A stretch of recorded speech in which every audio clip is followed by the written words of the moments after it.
ఇప్పటిదాకా అయితే ఎండ ఉందనమాట. ఎండ కాస్త ఇప్పుడు సడన్గా ఇలాగైతే మారిపోయింది.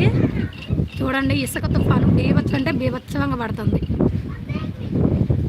కళ్ళల్లో కూడా పడుతుంది. నేనైతే మార్నింగ్ చున్నీ వేసుకుని అయితే తీస్తా ఉన్నా. సడన్గా క్లైమేట్ చేంజ్ అయింది.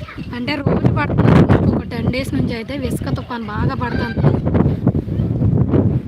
ఇప్పుడు చూడండి, ఇప్పటి వరకు ఎండ ఉంది, ఇంతలోకి సడన్గా అయితే వచ్చేసింది అనమాట. ఎందుకంటే నైట్ టైంలో కూడా బాగా అది హీట్ అనేది ప్రొడ్యూస్ అవుతుందన్నమాట. సో హీట్ ప్రొడ్యూస్ అవ్వడం వల్ల ఈవినింగ్ కల్లా కొంచెం క్లైమేట్ చేంజ్ అయిపోతూ ఉందన్నమాట. ఆ వేడికి చూడండి, ఇసుక అయితే మామూలుగా పడతలేదు. ఇంట్లో కూడా ప్రతి ఒక్క ఇంట్లో పడటమే అనమాట. ఈ రాజస్థాన్లో ఉన్న ప్రతి ఒక్క డిస్ట్రిక్ట్లో ఉన్న వాళ్ళు అయితే స్టేటస్లు పెడుతున్నారు. ఇంట్లో అయితే క్లీన్ చేసుకోలేక చచ్చిపోతున్నాం మేమైతే. ఇంట్లో మొత్తం ఎక్కడెక్కడ కాగితాలు, మట్టి, ఇంట్లో తలుపులు వేస్తున్నా కూడా